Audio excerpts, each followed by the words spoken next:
واؤ حرص والا دل بدل دے، میرا غفلت میں ڈوبا دل بدل دے۔ الذین هم فی صلاتهم خاشعون سبحان ربک رب العزة عما یصفون سلام علی المرسلین والحمد للہ رب العالمین۔ اللہم صلی علی سیدنا محمد وعلی آل سیدنا محمد مبارک وسلم۔ اللہم صلی علی سیدنا محمد وعلی آل سیدنا محمد مبارک وسلم۔ اللہم صلی علی سیدنا محمد وعلی آل سیدنا محمد مبارک وسلم۔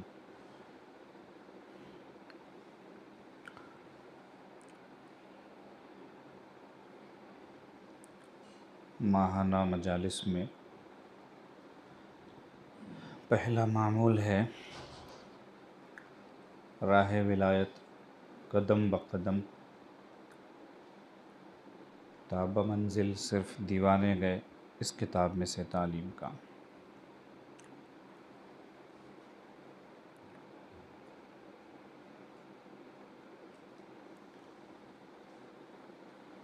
اللہ پاک کے دوستوں میں اگر شامل ہونا ہے تو وہ کیا کیا ذریعے ہیں جن کو اختیار کر کے ہم اللہ کے ولی بن سکتے ہیں، ان کا تذکرہ ہو رہا ہے۔ ان میں سے 7ویں نمبر پر ہے فرض نماز کا اہتمام کرنا۔ چنانچہ ارشاد باری ہے قد افلح المؤمنون، کامیاب ہو گئے دنیا میں بھی اور آخرت میں بھی وہ مومن مرد اور عورتیں الذین هم فی صلاتهم خاشعون، جو اپنی نماز میں رب کے آگے دل سے جھکنے والے ہیں۔ ایک ہے خضوع، ایک ہے خشوع۔ نماز کے ساتھ آپ نے یہ دو لفظ سنے ہوں گے کثرت سے، خشوع، خضوع والی نماز، جبکہ ترتیب خضوع خشوع ہے۔ خضوع ظاہر کے جھکنے کو کہتے ہیں، سر کا جھکنا، پیشانی کا جھکنا، ہاتھوں کا جھکنا، پیروں کا جھکنا، انسان کے جسم کا جھکنا، یہ خضوع ہے۔ خشوع یہ ہے کہ سر نیاز کے ساتھ دل نیاز بھی جھکے اللہ پاک کے سامنے، وہ ہے خشوع۔ چنانچہ فرماتے ہیں 7واں عمل فرض نماز کا اہتمام کرنا ہے۔ اہتمام سے کیا مراد؟ اہتمام سے مراد یہ ہے کہ انسان وقت سے پہلے وضو کرے، مسجد میں حاضر ہو کر باجماعت تکبیر اولیٰ کے ساتھ نماز ادا کرے۔ خضوع کا بھی اہتمام ہو، خشوع کا بھی اہتمام ہو، جسم کی حاضری کے ساتھ دل کی حضوری کا اہتمام ہو۔ ایسے ہی فرض نماز سے پہلے اور بعد کی سنتیں اور نفلیں بھی پڑھے، اور اس نماز کے بعد جو مسنون اذکار ہیں اوراد ہیں ان کو بھی پڑھے۔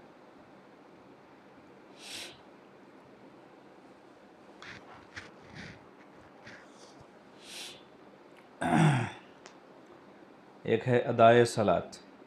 ادائے صلاۃ مطلب نماز کا بار اپنے سر پر سے اتار کر پھینکنا، یہ ہے ادائے صلاۃ۔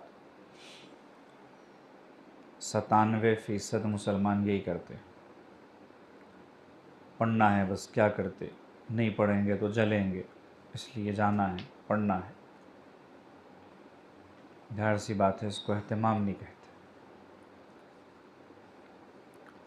یہ ادائے صلاۃ اللہ پاک نے پورے قرآن عظیم الشان میں کہیں بھی ادوا الصلاۃ نہیں فرمایا، اقیموا الصلاۃ فرمایا۔ ادائے صلاۃ سے آگے کی چیز ہے اہتمام صلاۃ، جس کا ابھی ذکر آیا کہ اہتمام کس کو کہتے ہیں۔ اس سے آگے کا درجہ ہے اقامت صلاۃ۔ اقامت صلاۃ کا مطلب یہ ہے کہ نماز کا باطن، نماز کی روح، نماز کا مقصد وہ خود میرے اندر بھی آئے اور میں اس چیز کو پوری دنیا میں پھیلانے والا بنوں، دوسروں کو نمازی بناؤں، نماز پر لاؤں، ان کی گھٹی میں نماز آ جائے اس کی کوشش کروں، اور ان کو بھی نماز کا باطن اور نماز کی روح حاصل ہو جائے، اس کے لیے اہتمام سے محنت کروں۔ یہ ہے اقامت صلاۃ۔ اور اللہ پاک نے ان مومنین کی ہی تعریف فرمائی ہے قرآن میں، یقیمون الصلاۃ، جو اقامت صلاۃ کا فریضہ انجام دیتے ہیں۔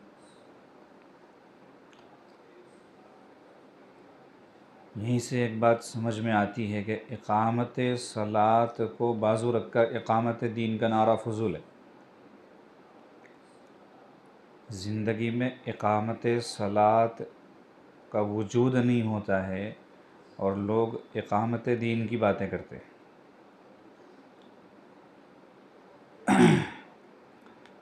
اور سچی بات یہ ہے کہ اگر اقامت صلاۃ کا اہتمام ہو تو اقامت دین اس کے نتیجے میں خود بخود ہو جائے گا۔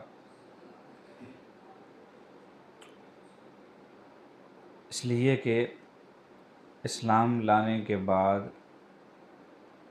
پورے دین میں نماز کا مقام ایسے ہی ہے جیسے انسانی بدن میں سر کا۔ جس کا سر نہیں اس کا وجود ہی نہیں ہے، بھلے سے پورا بدن موجود، ایسے ہی جس کی نماز نہیں اس کا دین ہی نہیں ہے، چاہے باقی جتنی چیزیں اندر موجود۔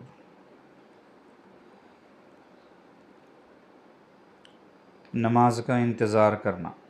نماز کے اہتمام میں سب سے پہلا کام یہ ہے کہ نماز کے انتظار میں بیٹھنا۔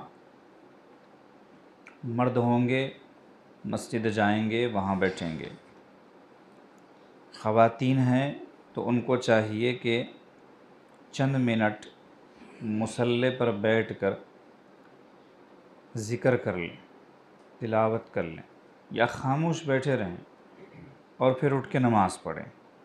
یہ جو نماز کا انتظار کرنا ہے یہ بہت ہی زیادہ فضیلت والا عمل ہے۔ جو آدمی نماز کے انتظار میں بیٹھ کر پھر نماز پڑھتا ہے اس کی نماز کی کیفیت میں اور بھاگتے بھاگتے آ کر نماز پڑھنے والے کی کیفیت میں زمین آسمان کا فرق ہوتا ہے۔ حضوری جو کہ انتہائی اہم اور ضروری چیز ہے نماز میں دل لگنے کے لیے، وہ نصیب ہوتی ہے نماز کا انتظار کرنے سے۔ ایک ہے حاضری، ایک ہے حضوری۔ حاضری کا مطلب مسجد آ گئے، جماعت سے نماز پڑھی، تکبیر اولیٰ کے ساتھ پڑھی، سب کچھ کیا، لیکن دل غافل رہا، دل میں اللہ کی یاد تھی ہی نہیں۔ ایسے بندگی کرو اللہ کی کہ تم اللہ کو دیکھ رہے ہو، اور اگر تم اللہ کو نہیں دیکھ رہے ہو تو کم از کم اللہ تمہیں دیکھ رہا ہے، یہ خیال کرو۔ یہ کیفیت اگر نصیب نہیں ہوئی تو وہ حضوری والی نماز نہیں ہے، صرف حاضری والی نماز۔ چنانچہ نبی علیہ السلام نے ارشاد فرمایا، سب سے بہترین رباط نماز کا انتظار کرنا ہے۔ اور دوسری بات فرمائی کہ ذکر کی مجلسوں کو لازم پکڑنا ہے۔ جو بندہ نماز پڑھنے کے بعد اپنی جگہ پر بیٹھا رہے گا فرشتے اس کے لیے رحمت کی دعا کرتے ہیں، حتیٰ کہ اس کا وضو ٹوٹ جائے یا وہ وہاں سے اٹھ کر چلا جائے، جب تک رحمت کے فرشتے اس کے حق میں دعا کرتے رہتے ہیں۔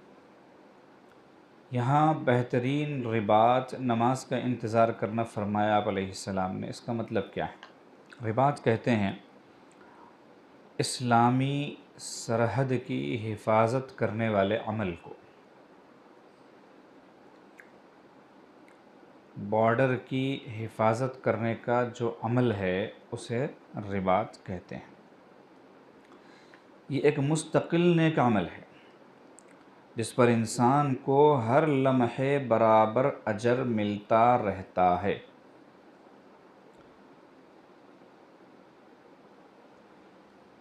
چونکہ اسلامی سرحد کی حفاظت کو رباط کا لفظ دیا گیا ہے تو اس کی یہ تشریح آئی، لیکن اسی کے ضمن میں کسی بھی ملک کی سرحد کی حفاظت کرنے والا اس ملک کے شہریوں پر فضیلت رکھتا ہے۔ یہ بات طے ہے۔ ہم جس ملک میں رہتے ہوں، ہمارے اس ملک کی سرحدوں کی حفاظت کرنے والے بھلے سے کسی بھی مذہب سے تعلق رکھتے ہوں، ہمارے لیے اہم ہے۔ اگر ان کے اندر اسلام نہیں ہے تو ان کی عظمت ہمارے دل میں نہیں ہوگی، لیکن ان کا اکرام، ان سے ایک گنا تعلق اور وطن کی محبت کے نتیجے میں ان کے ساتھ اخلاق سے پیش آنا وغیرہ، یہ سب ہر شہری کا فرض ہے، چاہے وہ مسلمان ہو چاہے وہ غیر مسلم، کیونکہ وہ ایک ایسا عمل انجام دے رہا ہے جس کی وجہ سے ہم میٹھی نیند سو رہے ہیں، بیٹھ کے آرام سے کھانا کھا رہے ہیں، سکون سے گپیں اڑا رہے ہیں۔ کیوں؟ اس لیے کہ وہ بھوکا رہ کر، پیاسا رہ کر، بیمار رہ کر، اگر اس کے ہاتھ میں سرحد کی حفاظت کی ذمہ داری ہے، وہ آن ڈیوٹی ہے، تو اسے بخار پر کوئی چھٹی نہیں ملے گی، وہ اپنی جان پر کھیل کر حفاظت کرے گا۔ اب اس سے قطع نظر کہ وہ حفاظت کرنے والا مسلم ہے کہ غیر مسلم، اس کا کوئی اعتبار نہیں۔ یہ چیزیں عموماً ہمارے ذہنوں میں نہیں ہوتی ہیں، اس لیے عاجز نے بتا دیا۔ بارڈر سیکیورٹی فورس کسی بھی ملک کی بہت اہم ہوتی ہے، اور اس کی اہمیت کو تسلیم کرنا، ان کی قربانیوں کا احساس دل میں رکھنا اور ان کے لیے اچھے جذبات دل میں رکھنا ہر شہری کا فرض ہے۔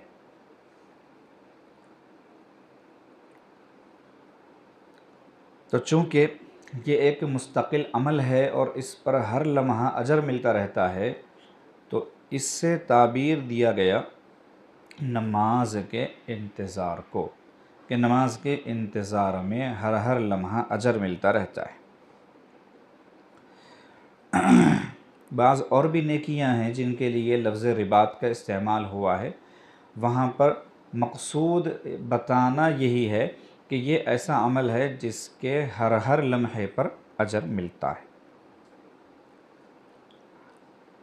لوگ نماز کا انتظار کہاں کرتے ہیں؟ ہوٹل میں بیٹھ کر۔ ابھی 10 منٹ ہیں، 5 منٹ کے بعد نکل جائیں گے، ابھی 5 منٹ ہیں، 2 منٹ کے بعد نکل جائیں گے۔ سڑک پر کھڑے ہو کر انتظار کرتے ہیں یا گھر میں بیٹھ کر انتظار کرتے ہیں۔ یہ جو گھڑیاں ہیں ہمارے پاس، یہ گھر میں بیٹھ کر نماز کا انتظار کرنے کے لیے نہیں ہیں، بلکہ نماز کا وقت معلوم کر کے اس وقت کے آنے سے پہلے پوری تیاری کر کے مسجد میں حاضر ہونے کے لیے ہے۔ تو جو شخص گھر میں انتظار کرے، ہوٹل میں انتظار کرے، باہر چوراہے پر انتظار کرے اور عین نماز کے وقت میں مسجد جائے، اس کو انتظار صلاۃ کا ثواب نہیں ملے گا۔ جو بندہ نماز کے انتظار میں بیٹھا رہتا ہے، نبی علیہ السلام کا ارشاد گرامی ہے، اس کو نماز پڑھنے کا ثواب ملتا ہے۔ اور جب تک انسان مسجد میں رہتا ہے، فرشتے دعا کرتے ہیں، اے اللہ اس کو معاف فرما، اے اللہ اس پر رحم فرما، جب تک کہ وہ باوضو بیٹھا رہے۔ حضرت امام ربانی مجدد الفسانی رحمۃ اللہ علیہ ایک جگہ لکھتے ہیں کہ جب تک بندہ نماز کے بعد اپنی جگہ باوضو بیٹھا رہتا ہے، تب تک اللہ پاک کی تجلی اس پر پڑتی رہتی ہے۔ یہاں تک کہ اس کا وضو ٹوٹ جائے یا وہ وہاں سے اٹھ کر چلا جائے۔ فرماتے ہیں آج کے دور میں یہ سنت بہت کم ہوتی جا رہی ہے انتظار کی۔ لوگ عین وقت پر آتے ہیں اور نماز پڑھ کے بھاگ جاتے ہیں، جیسے کوئی غلط کام کرنے آئے تھے، چوری چھپتے عین وقت پہ آئے اور کام کر کے جلدی سے بھاگ لیا۔ ایسا نہیں کرنا چاہیے۔ جمعہ کی نماز کا جیسا اہتمام ہوتا ہے ویسا ہر فرض نماز کا کرنا چاہیے، بلکہ جمعہ کی نماز میں بھی بہت سارے لوگ وقت پر نہیں آتے۔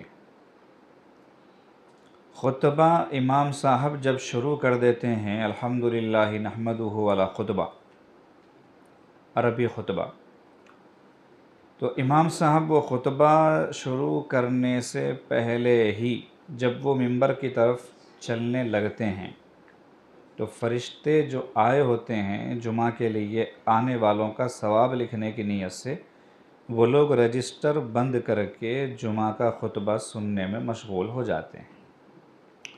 وہ خود بھی جمعہ کا خطبہ غور سے سنتے ہیں۔ اس وقت آنے والے کے لیے کوئی ثواب نہیں لکھا جاتا۔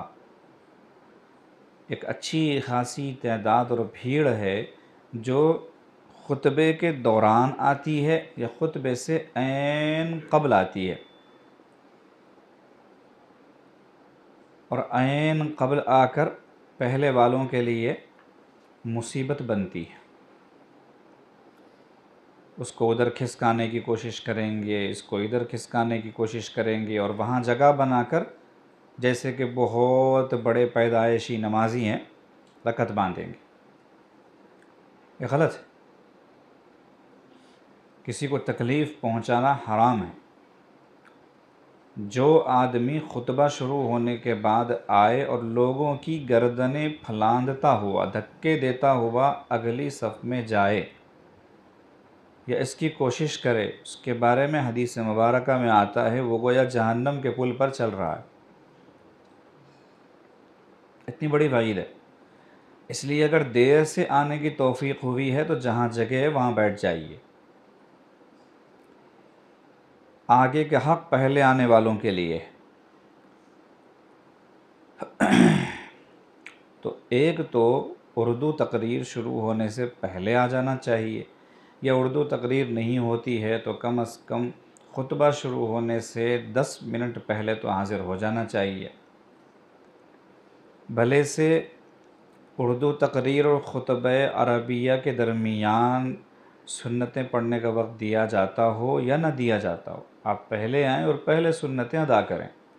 اللہ پاک بھی تو دیکھیں گے نا یہ کیا کر رہا ہے۔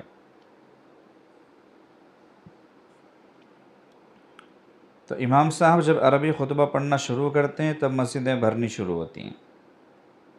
اس سے پہلے آدھی صف یا ایک صف، اور بعضی مسجدوں میں امام صاحب جب اردو تقریر کرتے ہیں تو ایسا لگتا ہے کہ گھر میں ان کی اہلیہ سن رہی ہیں اور یہ یہاں بول رہے ہیں۔ باقی کسی کو بھی اس اردو تقریر سے مطلب نہیں ہوتا۔ اب جو بندہ تقریر کے درمیان میں آئے گا وہ کیا سنے گا؟ امام صاحب نے مثال کے طور پہ مثال دینے کے لیے کہا، کوئی بات سمجھاتے ہوئے مثال دینے کے لیے کہا، بکری پتے کھا گئی، اور وہ صاحب نازل ہوئے، پتے جب کہے تو امام صاحب تب تشریف لائے، وہ بکری سنے ہی نہیں، بولے پتے کھا گئی سنے اور یہ کچھ اور معنی لے لیے اس کے، اور خوش ہو گئے اور پورا بیان خوش ہو کے سنا، اور پھر خطبہ عربیہ بھی خوش ہو کے سنا، نماز بھی اس خوش فہمی میں خوش ہو کے سنا کہ کوئی پتے کھا گئی۔ تو ان کا ذہن کھا گئی سے کہیں اور چلا گیا، کیوں؟ اس لیے کہ بکری سنی ہی نہیں انہوں نے۔ تو ایسے کئی لوگ ہوتے ہیں جو بکری سنتے ہی نہیں۔ آ رہی بات سمجھ میں؟ مثال کے طور پہ کہا عاجز نے۔ درمیان میں آنے والوں کو دیکھ کر بڑی عجیب حیرت ہوتی ہے، چاہے وہ جمعہ سے پہلے والے بیان کی بات ہو یا کوئی بھی بیان کی بات ہو، کہ وہ کیا کرتے ہیں بیچ میں آ کر۔ درمیان میں ٹپکنے والا ہر حال میں غلط سمجھا جاتا ہے۔ دو آدمی پہلے سے بیٹھے ہوئے ہیں، بیچ میں ایک صاحب آ گئے، وہ آنے والے صاحب اچھے لگتے ہیں کہ برے لگتے ہیں؟ چاہے وہ کتنا ہی خوبصورت ہوں، کتنا ہی بہترین عطر لگائے ہوئے ہوں، کتنے ہی قیمتی کپڑے پہنے ہوئے ہوں، کتنی ہی بڑی شخصیت نہ ہو، اچھے لگتے ہیں؟ بالکل بھی نہیں لگتے، اس لیے کہ وہ اس وقت میں بیہودہ حرکت کر رہے ہیں۔ بیہودہ حرکت کرتے ہوئے کوئی آدمی جو ہے اچھا نہیں لگتا۔ تو درمیان میں آ جانا یہ بہت غلط چیز ہے، یا تو پہلے آئے یا پھر آئے ہی نہیں، کہیں اور سن لے۔ اصل میں اس سے یہ بتانا چاہتا ہے سامنے والا کہ اہمیت نہیں ہے میرے نزدیک، اہمیت نہیں، بس آ گیا، آپ پہ احسان کر دیا آ کے۔ بعض لوگ تو یہ سوچ کے آتے ہیں اس ذام میں جیسے ان پر وحی نازل ہوئی ہو کہ جگہ برابر مل کر رہے گی۔ مسجد میں بھی جاتے ہیں جمعہ کے دن، نہیں مل جائے گی، جگہ مل جائے گی، اور جب مسجد بھری ہوتی ہے، جوتوں کے پاس بھی بیٹھنے کو جگہ نہیں ہوتی تو بڑے حیران ہوتے ہیں اور کہتے ہیں کہ ایسے کیسے جگہ پر ہو گئی۔ ان کو کیا معلوم کہ ہر جگہ خالی تھوڑی ہوتی ہے، کہیں پر جگہ جو ہے بھرنے سے پہلے ہی بھر جاتی ہے۔ تو یہ بھی تو سوچنا چاہیے کہ ہر جگہ یکساں نہیں ہوتی۔ بہت ساری باتیں کہہ رہا ہے عاجز اشارت، تو اس سے یہ خبر دیتا ہے سامنے والا کہ میرے اندر اہتمام کی کمی ہے، اور دوسرا پیغام یہ دیتا ہے کہ میں وقت کو کوئی اہمیت نہیں دیتا ہوں، میرے پاس وقت کی کوئی اہمیت نہیں ہے، اپنی مرضی کے اعتبار سے چلتا ہوں۔ ظاہر سی بات ہے وقت آپ کی مرضی کے اعتبار سے تھوڑی چلتا ہے۔ اس دنیا میں سب سے زیادہ کوئی اپنی مرضی اگر پوری کرتا ہے تو وہ صرف وقت ہے۔ کسی کے باپ میں مجال نہیں ہے اس بات کی کہ وقت کو اپنی مرضی پورا کرنے سے روکے۔ بادشاہ وقت بھی، بادشاہ وقت مطلب اس وقت میں کوئی بادشاہ ہے ہی نہیں، اس میں وہی بادشاہ ہیں اور وہی سب سے بڑے آدمی ہیں، لیکن ان کی بھی مجال نہیں ہے کہ وہ وقت کو اپنی مرضی پوری کرنے سے روکیں۔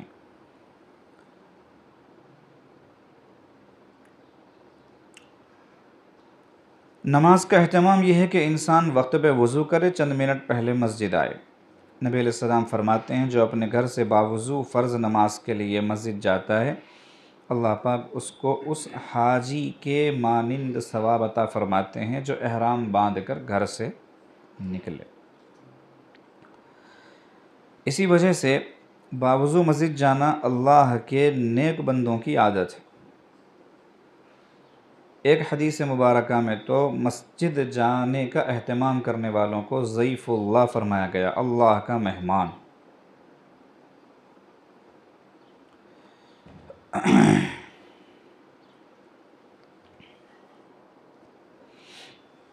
فرماتے ہیں عشاق کا طریقہ یہ ہے کہ جب محبوب اسے بلاتا ہے تو وقت سے پہلے پہنچ جاتا ہے۔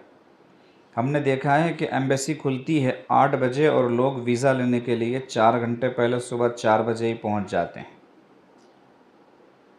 وہاں جاتے دیکھ لیں گے، آرام سے جائیں گے، سکون سے جائیں گے۔ معمولی ڈاکٹر کے پاس وقت سے پہلے پہنچتے ہیں، سبزی مارکیٹ وقت سے پہلے جاتے ہیں، گوشت کی دکان پر وقت سے پہلے جاتے ہیں کہ دیر سے جائیں گے تو چیز نہیں ملے گی۔ معمولی چیزوں کا اہتمام ہے اور دین کے بارے میں کوئی اہتمام نہیں ہے۔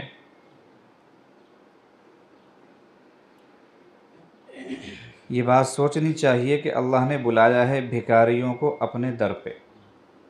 کیا بات سوچنا چاہیے؟ اللہ نے بھکاریوں کو اپنے دروازے پہ بلایا ہے، تو آپ اپنے کو جتنا بڑا بھکاری سمجھتے ہیں اتنا پہلے جائیے تاکہ زیادہ ملے اور جلدی ملے۔ دوسرا نقطہ یہ ہے کہ محبت اظہار چاہتی ہے۔ ہمیں اللہ کے دروازے پہ بلایا گیا ہے، اس لیے ہمیں وقت سے پہلے جا کے بیٹھنا ہے۔ یاد رکھیں یہ پکی بات ہے کہ محبت اظہار چاہتی ہے۔ آدمی سفر پہ جائے، دن بھر گھر فون نہ کرے، شام کو بیوی شکایت کرے گی کہ آپ تو ہمیں بھول ہی گئے، آپ نے پورے دن بھر میں ایک مرتبہ بھی یاد نہیں کیا۔ کوئی ملازمت کے لیے پردیس جائے اور 1 ہفتہ ماں کو فون نہ کرے تو ماں کہتی ہے بیٹا آپ تو ہمیں بھول ہی گئے، ہم تو آپ کو یاد ہی نہیں آتے۔ یہ محبت کا معاملہ ہی ہے ایسا کہ محبت اظہار چاہتی ہے۔ اسی لیے جب انسان اپنے قریبی لوگوں سے ملے تو محبت کا اظہار کرے، یہ نہ سوچے کہ دل میں بڑی محبت ہے۔ لوگ کہتے ہیں ہمارے دل میں ہے، جو بھی ہے دل میں ہے، تو جو بھی ہے دل میں رکھ لو اپنے پاس ہی، آپ کے دل کا دوسروں کو کیا پتہ۔ بعض لوگ ہوتے ہیں بڑے عجیب، روکھے پھیکے سوکھے اور بالکل کھردرے اور عجیب و غریب قسم کے، ان کے بارے میں اگر پتہ کیا جائے کہ بھئی کیا ہے یار یہ بندے خدا کے کسی عمل سے کبھی پتہ نہیں چلتا کہ اس کو ایک پیسے کا کوئی تعلق ہے، تو سامنے والا اگر جواب دے کہ نہیں دل میں ہوتا ہے، جو آدمی زبان سے نہ بول سکے اس کے دل میں کیا خاک بھری ہوگی؟ کچھ بھی نہیں۔ تو دل میں اگر ہو تو باہر آتا ہے۔ ایک اصول یاد رکھ، دل میں جو بات ہوتی ہے نا زبان پہ ضرور آتی ہے، پکی بات ہے، پکی بات ہے، کہیں نہ کہیں بولے گا، ایسا نہیں کہ نہیں بولے گا، ضرور بولے گا۔ نہیں بول رہا ہے تو دل میں کچھ بھی نہیں ہے، ورنہ اتنی کیپیسٹی والا اور اتنی طاقت والا اور اتنا مہان آدمی آج تک آسمان کی آنکھ نے نہیں دیکھا کہ دل میں محبتوں کا سمندر ہو اور زبان پہ ایک لفظ نہ آئے۔ نہیں، پاسبل ہی نہیں ہے۔ اللہ پاک خود اظہار محبت کرتے ہیں، یحبہم و یحبونہ، تو اللہ سے زیادہ بڑا دل ہے آپ کا کہ میرے دل میں چھپی ہوئی ہے محبت۔ جب اللہ نہیں چھپا سک رہے اس چیز کو تو بندے کیسے چھپا سکیں گے؟ یحبہم و یحبونہ، اللہ نے ظاہر کر دیا کہ مجھے محبت ہے تم سے، میں محبت کرتا ہوں اپنے بندوں سے، بندے محبت کرتے ہیں مجھ سے۔ تو اس اعتبار سے محبت اظہار چاہتی ہے، تو یہ کہنا کہ محبت دل میں ہے یہ غیر ضروری دھوکہ دینے والی بات ہے۔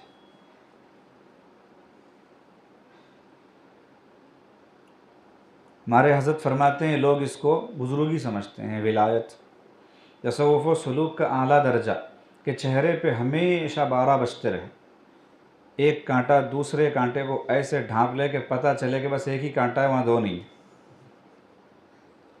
بعض لوگوں کے چہرے ایسے ہوتے ہیں لٹکے ہوئے، اللہ ہی حفاظت فرمائے کہ بڑی عجیب و غریب صورتحال ہوتی ہے، ایسے بندے کے ساتھ بیٹھنا نہیں چاہیے ورنہ وہی اثر ہو جاتا۔ عبوساً قمطریرا، اللہ نے فرمایا ہے ایک صفت عبوس قمطریر کہ ہمیشہ اس کی تعبیر یہ ہے کہ ہمیشہ چہرے پہ ٹھیک 12 بجتے رہتے ہیں۔ تو ایسا نہیں ہونا چاہیے، انسان کو ہنستا مسکراتا رہنا چاہیے۔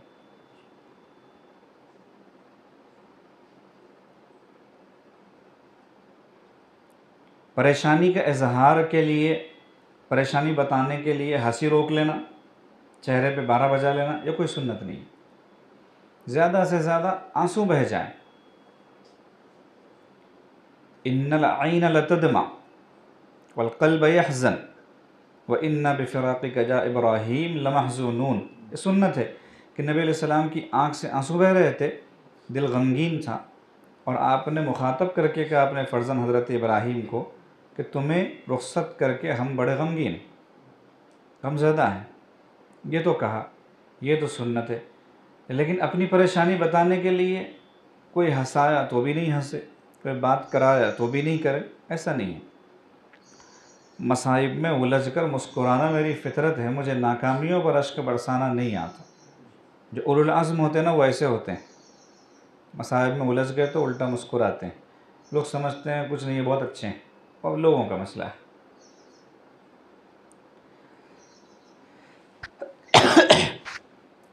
تو انسان کو ایسا نہیں ہونا چاہیے کہ لوگوں کو اس کے بارے میں تعویل کرنی پڑی کہ نہیں ان کے دل میں محبت ہے۔ اچھا ان کے دل میں محبت ہے یہ سمجھ رہے ہیں، ان کو پتہ چل رہا ہے، یہ بھی ایک عجیب بات ہے کہ ان کو وحی نازل ہو گئی ہے، ان کو کسی نے بتا دیا کہ ان کے دل میں محبت ہے، وہ زبان سے نہیں بول رہے ہیں، تو دھوکہ نہیں کھانا چاہیے کہ ان کے دل میں محبت نہیں۔ اظہار حدیث مبارکہ میں ہے کہ اگر کسی کو کسی سے محبت ہو، نسبت پر، دین کی نسبت پر، اللہ کی نسبت پر، نبی علیہ السلام کی نسبت پر، دنیاوی نہیں، تو اس کو چاہیے کہ وہ ظاہر کرے اس کو اور کہہ دے کہ مجھے آپ سے محبت ہے۔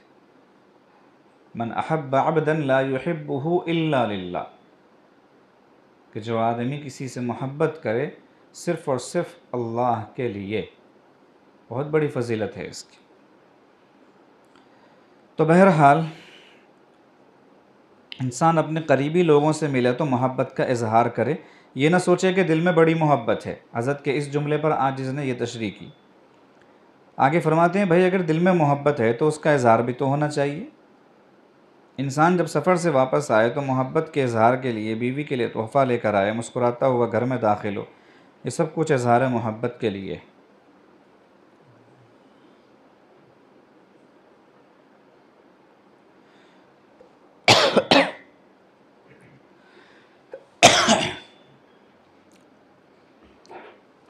حضرت فرماتے ہیں کہ جو ہے بچوں کو بھی اس کا احساس ہوتا ہے۔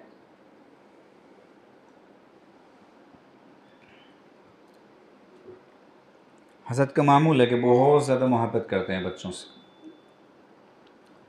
تو حضرت کے پوتے اب ماشاءاللہ بڑے ہونے لگے، تو جب بھی وہ آتے حضرت ان کو گود میں لیتے، پیار کرتے اور سلام کرتے، ان کا جواب دیتے، حضرت کو سلام کرتے۔ ایک دن ایسا ہوا کہ وہ آئے، انہوں نے سلام کیا، حضرت نے ایسے دیکھا اور جواب دیا، پھر مشغول ہو گئے، کتاب کا مطالعہ کر رہے تھے۔ تو کتاب کے مطالعہ کے دوران آدمی کو زیادہ احساس نہیں ہوتا ارد گرد کی چیزوں کا، تو وہ سیدھا اپنی امی کے پاس چلے گئے اور جا کے کہنے لگے کہ دادا ابو مجھ سے محبت نہیں کرتے، چھوٹی عمر میں۔ تو ماں کو بڑی پریشانی ہوئی، وہ لے کے حضرت کے پاس پہنچی، یہ ایسے کہہ رہا ہے، کیا معاملہ ہے؟ تو حضرت نے کتاب بازو رکھی، پوچھا بھائی کیا بات ہے، کیوں شکایت ہو گئی آپ کو؟ تو انہوں نے کہا کہ جب بھی میں آتا ہوں روزانہ آپ کے پاس تو آپ مجھے سلام کے ساتھ ساتھ قریب بلاتے ہیں، گلے لگاتے ہیں، پیار کرتے ہیں، چار باتیں کرتے ہیں اور پھر بھیجتے ہیں۔ آج میں نے سلام کیا، آپ نے جواب دیا، پڑھنے میں لگ گئے، تو میں نے سمجھا کہ آپ کو محبت نہیں، بچپن کی عمر۔ تو حضرت فرماتے ہیں کہ بچوں کو بھی اس کا احساس ہوتا ہے۔ ایک صحابی نے دیکھا کہ نبی علیہ السلام نے ایک چھوٹے سے بچے کو پیار کیا، تو کہنے لگے آپ اسے پیار کر رہے ہیں؟ نبی علیہ السلام نے پوچھا حیرت کی بات کیا ہے، اس میں کیا مسئلہ ہے؟ تو انہوں نے کہا کہ میرے تو 10 بچے ہیں، میں نے آج تک کسی کو پیار نہیں کیا۔ تو نبی علیہ السلام نے فرمایا اللہ اگر تمہارے دل سے شفقت اور رحم کو نکال دیں تو میں کیا کر سکتا ہوں، میں کچھ نہیں کر سکتا۔ 10 بچے اور پیار نہیں۔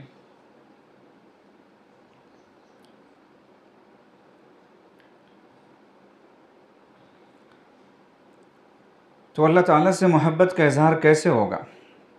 جب ہم 5 منٹ پہلے مسجد میں مصلی پہ آ کر بیٹھ جائیں گے اور کہیں گے اے اللہ آپ کے مؤذن نے بلایا، اس نے کہا کہ آ جاؤ، اے اللہ میں آ گیا، میں آپ سے محبت کرتا ہوں، میں آپ سے محبت کا اظہار کر رہا ہوں، میں آپ کو چاہتا ہوں، میں 5 منٹ پہلے آ کر بیٹھ گیا آپ کے دربار میں آپ کے چاہنے والوں میں شامل ہونا چاہتا ہوں، میرا نام اپنے عاشقوں میں لکھ لیجئے۔ یہ دعا 5 منٹ پہلے آ کر مانگیں، پھر دیکھیں دعائیں قبول کیسے نہیں ہوتی۔ اولیاء اللہ کو یہی موقع بموقع دعائیں مانگنی آتی ہیں، وہ موقع پہ ایسی دعائیں مانگتے ہیں کہ اللہ فوراً قبول فرما لیتے ہیں۔ حضرت مثال دیتے، کسی کو بچے نہ ہوں، چھوٹے بچے پہ نگاہ پڑ جائے تو عورت دیکھ لے اگر تو عورت کو چاہیے، اور اگر مرد دیکھ لے تو مرد کو چاہیے کہ پہلے تو اس بچے کے ساتھ شفقت سے پیش آئے، اسے کچھ گفٹ دے دے، اس کو دعا دے، اور اس کے ماں باپ کے لیے مزید ترقی کی دعا کرے، مزید برکت کی دعا کرے، مزید نیک اولاد کی دعا کرے، اور پھر ساتھ ہی فوراً اللہ سے کہے کہ اے اللہ جیسے آپ نے اس جوڑے کو محض اپنے فضل سے اتنا پیارا اور اچھا بچہ عطا فرمایا ہے، آپ کے خزانے میں کوئی کمی نہیں ہے، آپ مجھ جیسے کو بھی اپنے فضل سے ایسا بچہ عطا فرما سکتے ہیں۔ تو اللہ کو یہ موقع کی دعا قبول پسند آئے گی اور قبول ہو جائے گی۔ موقع کی دعا کو اللہ ضرور قبول کرتے ہیں۔ زکریا علیہ السلام نے جیسے محراب میں دیکھا کہ مریم علیہ السلام بے موسم کے پھل کھا رہی ہیں، پوچھا یہ کہاں سے آئے؟ کہا اللہ کے پاس سے آئے۔ تو فوراً ہاتھ اٹھائے اور کہا اے اللہ جیسے آپ مریم کو بے موسم میں کھانے کے لیے پھل عطا فرما سکتے ہیں، میں اگرچہ بوڑھا ہو گیا ہوں، عمر سے آگے بڑھ چکا ہوں، لیکن آپ اس بے موسم میں مجھے اولاد کا پھل عطا فرمانے پر قادر ہیں، مجھے اولاد کی نعمت سے نواز دیجیے۔ اللہ نے فوراً دے دیے۔ ہنالک دعا زکریا رب قال رب هب لي من لدنك ذرية طيبة إنك سميع الدعاء فنادته الملائكة وهو قائم يصلي في المحراب ان اللہ یبشرک بیحیا، فوری دعا کی اللہ سے، اللہ نے فوری قبول کی۔ اللہ کہتے ہیں فنادتہ الملائکہ، فوراً فرشتوں نے خوشخبری دی۔ کب دی؟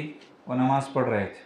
یہاں ایک نقطہ ہے، وہ نقطہ یہ ہے کہ دعا مانگ کے اللہ کے احکامات کو بشوق دل بجا لائیں۔ دعا مانگ کے سگریٹ پئیں گے، دعا مانگ کے ہوٹل میں جا کے چائے پئیں گے، دعا مانگ کے گپے ہانکیں گے، دعا مانگ کے بیوی سے لڑیں گے، دعا مانگ کے حرام کھائیں گے، دعا مانگ کے رشتہ داریاں کاٹیں گے، دعا مانگ کے کینے پالیں گے، تو اللہ کیسے قبول کریں گے دعا؟ اللہ نے کہا کہ فرشتوں نے خوشخبری دی زکریا کو اس حال میں وہو قائم یصلی فی المحراب، اس حال میں کہ وہ محراب میں کھڑے ہو کر نماز پڑھ رہے تھے۔ دعا مانگ کے اللہ کے بنے تو اللہ نے دعا قبول کر لی۔ ہم دعا مانگ کے شیطان کے بنتے ہیں تو اللہ دعا کیسے قبول کریں گے؟ نماز میں یکسوئی، یہ سب کر کے نماز پڑھنا چاہیے، اور جب نماز پڑھیں تو یکسوئی سے پڑھیں۔ یکسوئی کا مطلب کیا ہے؟ ایک سوئی ملتی ہے، وہ سوئی چبو دیں پیشانی پر اور بولے ہم ایک سوئی کے ساتھ نماز پڑھ رہے ہیں۔ آئی بات سمجھ میں؟ اس کو ایک سوئی بولتے ہیں۔ کیوں غلط ہے؟ یکسوئی کا مطلب ہے کہ توجہ ایک طرف ہو، رخ ایک طرف ہو۔ سوئے حرم کہتے ہیں، حرم کی طرف، جس طرف متوجہ ہوئے اس کو سوئے کہتے ہیں،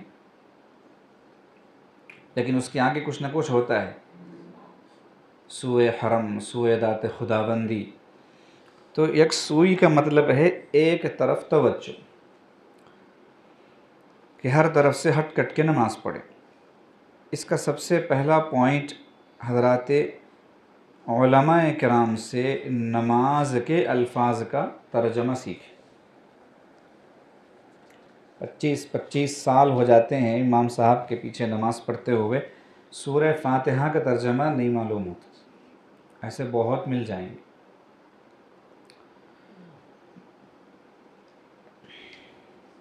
نماز کے الفاظ کا ترجمہ سیکھیں، ان سے کہیں کہ روزانہ ایک لفظ۔ ائمہ کرام کو بھی چاہیے کہ فجر کی نماز کے بعد چاہے جس کتاب کی تعلیم کریں، چاہے جو معمول کریں، اٹھنے سے پہلے ایک لفظ کا ترجمہ ان کو بتا دیں۔ دیکھو بھئی، جب آپ نماز کے لیے آتے ہو، تکبیر تحریمہ اللہ اکبر کہہ کر ہاتھ باندھتے ہو، تو اللہ اکبر کا ترجمہ کیا ہے؟ اللہ سب سے بڑے ہیں۔ 3 مرتبہ دہرائے ان کو، 3 مرتبہ دہرانے کے بعد بھیج دیں۔ کتنا وقت لگے گا؟ 40 سال امامت کرتے ہوئے ہو جاتے ہیں، لیکن مصلیوں کو ہم ترجمہ نہیں سکھاتے نماز کا، جبکہ اس انداز سے کہ آج اللہ اکبر کا ترجمہ ہو گیا، سکھا دیا، اگلا دن آیا، کتنے دن میں سیکھیں گے؟ بہت 6 مہینے لگیں گے، اس سے زیادہ کیا ہوگا؟ سب کو نماز آ جائے گی۔ ایک بار ہو گئے تو پھر ریپیٹ کریں، تاکہ جو نئے لوگ آتے رہیں وہ سیکھتے رہیں، اور اگلے دن پچھلے سبق کا اعادہ کریں۔ ان سے کہیں کہ بھئی کل ہم نے کیا سیکھا تھا؟ اللہ اکبر، کیا ترجمہ ہے؟ اللہ سب سے بڑے ہیں۔ پھر جیسے ہی رکعت باندھتے ہیں تو کیا پڑھتے ہیں؟ ثنا۔ ثنا کا مطلب ہے تعریف۔ ثنا کا مطلب بھی سمجھا ہوں، ثنا سے پتہ نہیں کہاں چلے جائیں۔ ثنا کا مطلب ہے تعریف، آ رہی ہے سمجھ میں؟ اس کے بعد کہیں سبحانک، یہ ایک ہی لفظ، اس کا ترجمہ کافی۔ سبحانک اللہم کی بھی ضرورت نہیں ہے، چلیں اگر کر لیں تو کر لیں۔ سبحانک اللہم، اے اللہ آپ کی ذات پاک ہے۔ یہ ہو گیا آج کا سبق۔ کل کا سبق تھا اللہ اکبر، اللہ سب سے بڑے۔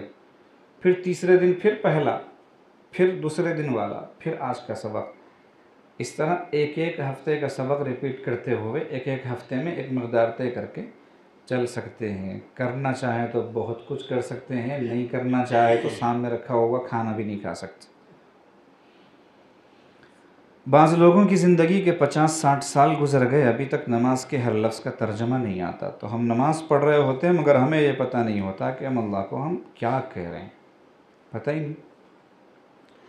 اتنی تو بے وفائی نہیں ہونی چاہیے، پتہ تو ہو کہ ہم کیا کہہ رہے ہیں۔ کتنی عورتیں ہیں جن کو نماز کا ترجمہ نہیں آتا، دعائے قنوت کا ترجمہ اکثر لوگوں کو نہیں آتا۔ ترجمہ تو ترجمہ ہے، یاد نہیں ہوتی، اچھوں کو اٹک جاتے ہیں، اٹکتے پھٹکتے پڑھتے ہیں دعائے قنوت، ادھر سے کچھ چھوڑ دیں گے ادھر سے کچھ چھوڑ دیں گے، زبانی اچھے طریقے سے دعائے قنوت یاد نہیں ہوتی۔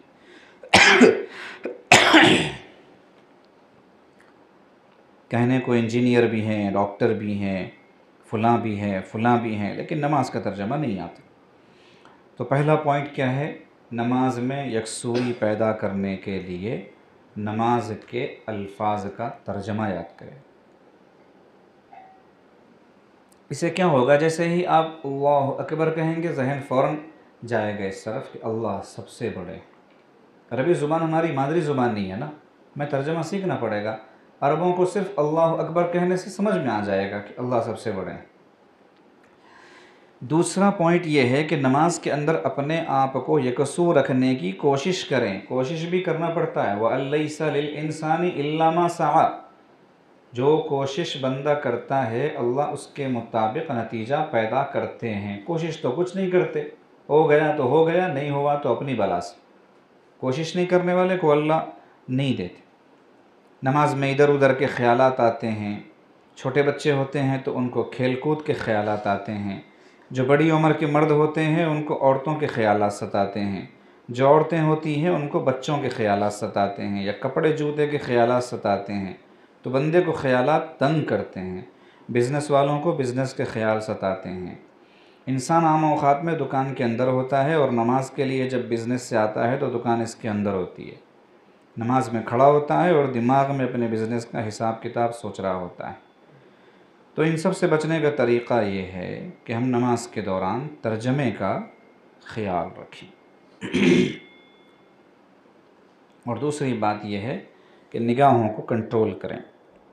نگاہیں بھٹکتی ہیں نماز میں، اتنی نگاہوں کو بھٹکنے کی عادت ہے کہ بے اختیار صحیح قبلے کی دیوار کو دیکھ لیں گے، کننکیوں سے دیکھ لیں گے، ادھر سے ایسے ادھر سے ایسے۔ یہ علامت ہے اس بات کی کہ اس کی نگاہیں باہر بہت بھٹکتی ہیں۔ وہ گویا اعلان کر رہے اپنے بارے میں کہ میں جو نگاہیں ادھر ادھر پھرا رہا ہوں دراصل باہر بہت نگاہوں کو بھٹکاتا رہتا ہوں۔ ورنہ باہر کی زندگی میں نگاہیں نیچے رکھنے کی جس کو عادت ہوگی وہ نماز میں نگاہوں کو کیسے بھٹکائے گا؟ اور اسی کے برعکس جو نماز میں جتنا زیادہ نگاہوں کو نیچی رکھنے کی عادت ڈالے گا نماز کے باہر بھی نگاہ نیچی رکھنے کی اس کو عادت پڑے گی۔ اسی لیے مشائخ نے فرمایا اگر صحیح معنوں میں بندہ نماز پڑھے سنن و مستحبات کی رعایت کرتے ہوئے تو کئی گناہوں سے بچنا اس کے لیے آسان ہو جائے گا۔ جیسے نماز میں ادھر ادھر نہیں دیکھا جاتا، ایک ہی جگہ دیکھا جاتا ہے تو بد نگاہی سے بچنے کی عادت ہو جائے گی۔ لوگوں کے مال پر، لوگوں کے پیسے پر نگاہ نہیں پڑے گی، اس سے بچ جائیں گے۔ ایسے ہی نماز میں جب بندہ ہوتا ہے تو ادھر ادھر کی آوازیں آتی بھی ہیں تو نہیں سنتا کہ میں نماز میں ہوں۔ تو جو اس کی اچھی مشق کرے گا نماز کے باہر گانا نہیں سنے گا، میوزک نہیں سنے گا، غیبت نہیں سنے گا، چغلی نہیں سنے گا، جھوٹ نہیں سنے گا، گالی نہیں سنے گا۔ ایسے ہی نماز جو بندہ پڑھ رہا ہوتا ہے چاہے اس کو کسی بات پہ کتنا ہی غصہ کیوں نہ آ جائے لیکن وہ اپنی زبان سے گالی نہیں بکتا، کسی کو کچھ نہیں کہتا، غصے کا اظہار زبان سے نہیں کرتا، تو نماز کے باہر بھی اس کی عادت ہوگی اور زبان اس کی قابو میں رہے گی۔ ایسے ہی نماز میں کسی کو مارے گا نہیں، کوئی چیز ادھر سے ادھر اٹھا کے پھینکے گا نہیں، چرائے گا نہیں، وغیرہ وغیرہ، تو نماز کے باہر بھی اس کی عادت ہوگی۔ اس لیے نماز اگر صحیح معنوں میں زندگی میں آئے گی تو تمام گناہوں سے بچنا آسان ہو جائے گا۔ امام ربانی رحمۃ اللہ علیہ نے اپنے مکتوبہ شریف میں لکھا ہے کہ جو بندہ نماز کے دوران اپنے نگاہوں کو کنٹرول کرتا ہے اس کو یکسوئی سے نماز پڑھنے کی توفیق مل جاتی ہے۔ قیام میں سجدے کی جگہ پر نظر رہے، رکوع میں جائیں تو پاؤں کے جو 2 انگوٹھے ہیں ان کے درمیان نظر رہے، سجدے میں جائیں تو ناک جہاں رکھتے ہیں وہاں نظر رہے، اتحیات میں بیٹھیں تو اپنے دامن میں نظر رہے۔ جن کی نظر کنٹرول نہیں ہوتی ان کو یکسوئی نہیں ملتی، وہ یکسوئی سے نماز نہیں پڑھ پاتے۔ اس میں ایک نقطہ یہ بھی سمجھنا چاہیے کہ شیطان جو ہے وہ انٹرنیشنل ورلڈ چیمپئن، اور کیا بولیں گے اس کو، دنیا کا سب سے ایجوکیٹڈ، ویل کوالیفائڈ بندہ ہے وہ. ہاں، شیطان کیا ہے؟ منحوس. اتنے سارے بہترین صفات گنا کے آگے کیا بولیں گے اس کو؟ منحوس. تو اس کو معلوم ہے ڈاکٹر کے پاس کیسے آنا ہے، انجینئر کے پاس کیسے جانا ہے، مولانا صاحب کے پاس کیسے جانا ہے، مفتی صاحب کے پاس کیسے جانا ہے، امام صاحب کے پاس کیسے جانا ہے، تاجر صاحب کے پاس کیسے جانا ہے. حتیٰ کہ اس کو یہ بھی پتہ ہے کہ دبلے آدمی کے پاس کیسے جانا ہے اور موٹے آدمی کے پاس کیسے جانا ہے. ہر ایک کے حساب سے وہ سامنے والے کو جا کے کہے گا کہ تم دنیا کی سب سے مظلوم ترین شخصیت. آ رہی بات سمجھ میں؟ تو یہ ساری جو ہوشیاری ہے وہ کیسے کرتا ہے؟ تعلیم یافتہ ہے بھائی، معلم الملکوت تھا وہ، فرشتوں کا استاذ. تو اس کے سامنے استاذ ہی نہیں چلائی جا سکتی. اسی لیے اللہ نے کہا وقت کے نبی کو بھی، فَإِذَا قَرَأْتَ الْقُرْآنَ فَاسْتَعِذْ بِاللَّهِ مِنَ الشَّيْطَانِ الرَّجِيمِ إِنَّهُ لَيْسَ لَهُ سُلْطَانٌ عَلَى الَّذِينَ آمَنُوا وَعَلَى رَبِّهِمْ يَتَوَكَّلُونَ. جب آپ قرآن پڑھیں تو اعوذ باللہ من الشیطان الرجیم پڑھ لیجیے، اس کی برکت سے آپ اس کے حملے سے محفوظ رہیں گے. تو اس سے نمٹنے کا ایک ہی طریقہ ہے کہ اللہ کے دامن میں پناہ لیں،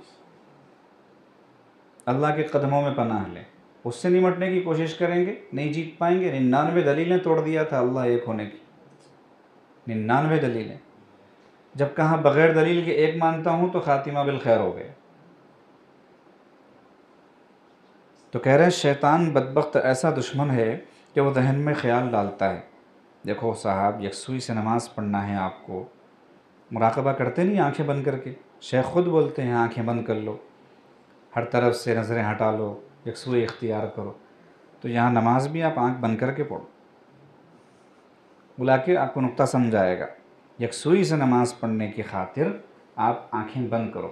اور حضرت جی دامت برکاتہم کے مخصوص انداز میں جب بندہ آنکھیں بند کرتا ہے تو وہ ڈریم لینڈ میں چلا جاتا ہے. ڈریم لینڈ سمجھتے؟ خوابوں کی دنیا. بعض لوگوں کے خوابوں میں پریاں آتی ہیں، ان کا نام رکھ دیا خوابوں کی پری. تو ڈریم لینڈ، خوابوں کی دنیا میں لے کے چلے جاتا. آنکھیں بند ہیں، اور آپ نے کو کس مقصد کے تحت بند کروایا آنکھیں؟ وہ بولا مراقبے میں بند کرتے آنکھیں. دیکھو حضرت بند کرواتے ہیں نا، اسی لیے بند کرواتے کہ ادھر ادھر کی چیزیں یکسوئی میں خلل ڈالیں گی. تم آنکھیں بند کر کے نماز پڑھو.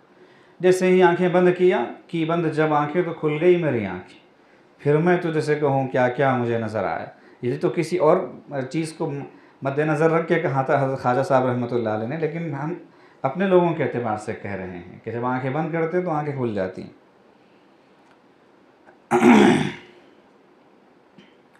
تو اچھی زندگی بھی یاد آ سکتی ہے اور بری زندگی بھی یاد آ سکتی ہے آنکھیں بند کرنے کے بعد. پھر انسان کو شیطان نماز سے غافل کر دیتا ہے. آنکھیں کھول کر نماز پڑھنا سنت ہے. نماز میں آنکھوں کو بند کرنا خلاف سنت ہے، اور آنکھوں کو بند کر کے نماز پڑھنے میں خطرہ ہے. نبی علیہ السلام اگر یکسوئی آنکھیں بند کر کے نماز پڑھنے میں زیادہ ملتی تو آنکھ بند کرنے کو حکم دیتے. لیکن آپ علیہ السلام نے جو مسنون طریقہ بتایا نماز کا، وہ کیا بتایا؟ کہ قیام کی حالت میں سجدے کی جگہ دیکھو ہے. آنکھیں کھلی رہی تو دیکھے گا نا. تو سنت کے مطابق نماز پڑھنی چاہیے.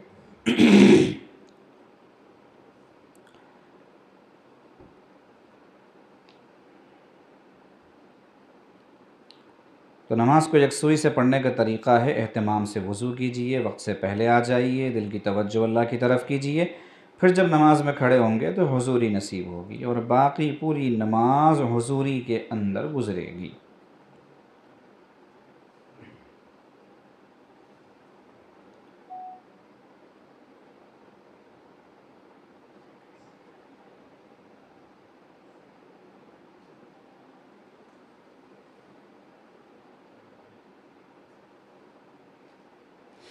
دوسرا معمول ہے مہلک روحانی امراض میں سے پڑھا جا رہا ہے.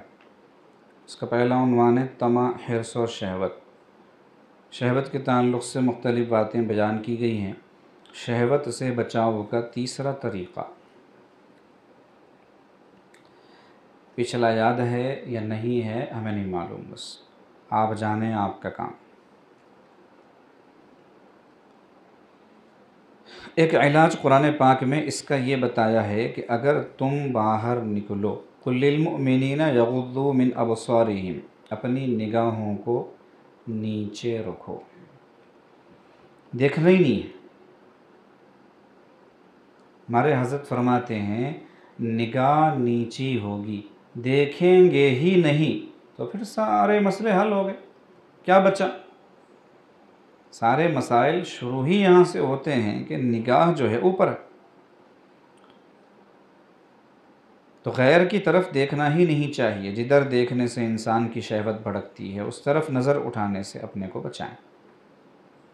کہتے ہیں کہ جس منزل پر جانا نہیں ہے اس کا راستہ کیا پوچھنا، جہاں جاتا ہے بندہ وہاں کا راستہ پوچھتا ہے، نہ جانا نہیں ہے وہاں کا راستہ کیوں پوچھیں گے آپ؟ تو جب گناہ ہی نہیں کرنا ہے، زنا کے قریب ہی نہیں جانا ہے تو آنکھ اٹھا کے دیکھنا ہی کیوں؟ تو شریعت نے پہلے قدم پہ پابندی لگا دی، نگاہوں کو قابو میں رکھو۔ ہمیں آج نگاہیں نیچی رکھنے کی عادت نہیں ہے، اس لیے مسائل ہوتے ہیں۔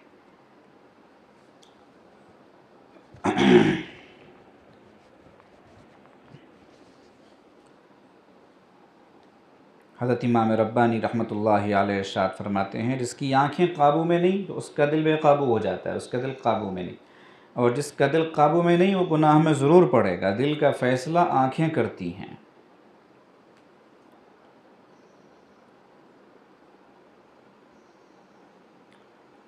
ایک بزرگ تھے حضرت شاہ عبد القادر رائے پوری رحمۃ اللہ علیہ، وہ فرماتے ہیں کہ جب مجھے پہلی دفعہ علم ہوا کہ نگاہیں نیچی رکھنے کا اللہ کا حکم ہے تو مجھے عادت پڑ گئی نگاہ نیچی رکھنے کی۔ ایسے اپنی نگاہ کو نیچی رکھتا تھا کہ حتیٰ کہ حقیقی بہن کے چہرے کو بھی کھل کر نہیں دیکھتا تھا۔ اس کی وجہ یہ فرماتے ہیں کہ شریعت نے یہ نہیں کہا کہ نامحرم کو نہ دیکھو، شریعت نے یہ کہا نگاہ نیچی رکھو بس۔ تو میں نگاہ نیچی رکھنے کی عادت ڈالنے لگا۔ فرماتے ہیں ایک وہ وقت آیا کہ میں اپنی سگی بہن کی شکل بھول گیا کہ اگر وہ کبھی میرے سامنے آ بھی جاتی تو میں اسے نہیں پہچان پاتا، حتیٰ کہ وہ آواز سے کچھ کہہ نہ دے۔ یہ تقویٰ کی انتہا ہے کہ محرم عورتوں کی شکلوں کو بھی نہیں دیکھا کرتے تھے۔ چہ جائے کہ آج کا نوجوان غیر محرم کی شکلوں سے اپنے نظروں کو ہٹا نہیں پاتا۔ بزرگ ایسے ہی نہیں بنتے، اتنی محنت ہوتی ہے پیچھے۔ فرماتے ہیں دیکھنے سے ہوس بڑھتی ہے۔ اللہ پاک نے ہر ایک کی شکل دوسرے سے الگ بنائی ہے، اس کی کوئی انتہا نہیں ہے۔ تو جتنا دیکھیں گے حرص بڑھتی چلی جائے گی، ہوس بڑھتی چلی جائے گی، اور اس کا انجام کیا ہوگا؟ اس کا انجام گناہ۔ اس لیے دیکھو ہی مت، نہ رہے بانس اور نہ بجے بانسری۔ فرماتے ہیں ہوس کا علاج یہ ہے کہ اپنی نگاہوں کو نیچی رکھنے کی عادت ڈالیے، اور یہ عادت بنانے سے بن جاتی ہے۔ آگے کہتے ہیں پاسبل ہی نہیں ہے حضرت، پاسبل ہی نہیں، جبکہ ان لوگوں کو وہ پرسنالٹی ڈیولپمنٹ والے سکھاتے ہیں nothing is impossible in this world because impossible says I am possible. وہاں یاد آتا کہ امپاسبل خود آئی ایم پاسبل کہہ رہا ہے، یہاں آ کے کہتے ہیں مشائخ کے پاس ہمارے کہ یہ امپاسبل ہے حضرت۔ اگر امپاسبل ہوتا نا تو اللہ پاک حکم ہی نہیں دیتے، وما ربک بظلام للعبید، کہ تمہارا پروردگار بندوں پر ظلم نہیں کرتا۔ لا یکلف اللہ نفسا الا وسعها، اللہ پاک کسی کو اس کی طاقت سے زیادہ پر مجبور نہیں کرتے۔ پتہ چلا کہ نگاہ نیچی رکھ سکتا ہے انسان، اس لیے حکم ہے۔